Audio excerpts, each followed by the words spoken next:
Should you build Coldshot? Short answer, no. Long answer, this entire video. Jessica and I are here to get medical help for our infected pioneers. She talks about you all the time, so I think we'll be good working together. How about a short break, honey? Tired as you are, a refreshing drink ought to help. ドクター、起きなさい。デスクでそうやってると寝違えちゃうから。ソファーで寝るといいわよ。毛布はもう敷いておいてあげたからね。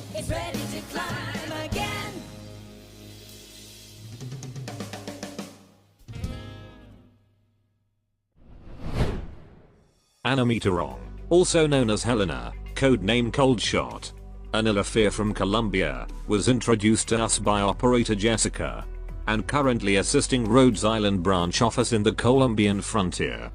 A woman with many skills such as hunting, forging, weapon retrofitting, cooking and bartending. Also one hell of a driver. All interestingly, without any professional training. She had picked up all of this, ever since she eloped with a man at the age of 18. And began wandering in the frontier. After some decades, she runs a restaurant in Davistown that was left by her lover. Until the recent incident in the city forced her to go back to living in the frontier. And eventually came into contact with us. Alright, Coldshot is the free operator from Jessica Alter event. And the first unit in Arknights' newest sniper subclass. She is a hunter sniper, a sniper that I like to compare with Mystic Caster. You see, this sniper has an ammo mechanism. And the ammo capacity increases for every promotion level up to 8. And each time they attack they will use that ammo, with a damage multiplier inflicted on the enemy. And if there are no targets, they will reload. For their range, they have a freaking middle finger range. The 4-tile range is quite useful for hitting far away targets. However, the lack of tiles on the side is frustrating sometimes.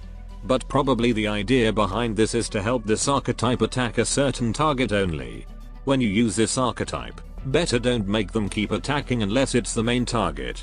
And by that I also mean don't place stainless S3 turrets in their range. Because when they run out of ammo, their attack interval will be much slower, due to them needing to load an ammo first before shooting. Although for Coldshot, she has something to make up for it. Okay, this is her stats.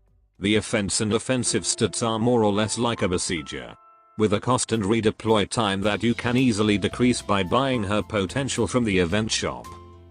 The interval is not too long for someone who has a big attack stat. But one thing to remember. Her reload time should also be the same as her attack interval. And if you spent all of her ammo, she's going to have a way longer attack interval. Then this is her talent, which will multiply her attack if she's not attacking for 2 seconds. Indicated by that golden glow on her rifle. A nice talent to increase her damage. Combined with her skill attack boost, she should be able to deal meaningful damage to some high defense targets. But due to the requirement, it will be rare to see her proc this talent. Except during her skill 2 when she has spent all of her ammo. Next, this is her potential upgrade list. Barely does anything honestly, so gameplay wise she's fine without one. But I still recommend you get the potential from the shop. Because when this event gets rerun, there will be a bunch of yellow tickets for you. And currently, Hunter doesn't have module. Okay, let's see her skills. Skill 1 is just a plain attack boost. It does make her pack more punch, but besides being bland, it's straight up losing to her skill 2 in every way. So if you somehow are going to use her, this is definitely not a skill to use. Next, her skill 2 gives a bigger attack boost than S1, and her attack now slows the enemy for a second, with the downside of her reload interval becoming slower. Now, I see some people mistaken this as her attack interval that becomes slow, but it's her reload, which actually does more good than bad. It makes her reload for more than 2 seconds, effectively making her always proc her talent. The damage she dealt is good, but it really can take a while to defeat a target with her long interval. And while it has a long duration to make up for it, but I think there are plenty of alternatives for what she provide. Also, it's unfortunate there's no targeting priority for this skill, so she might end up wasting her shot to trash enemy. As for what skill to master, well, her skills are not a priority, with each mastery barely having any impactful gain. But if you are still going to use her, definitely go with skill 2. Then let's see her base skill. When in the control center, she will increase moral recovery to everyone in the control center.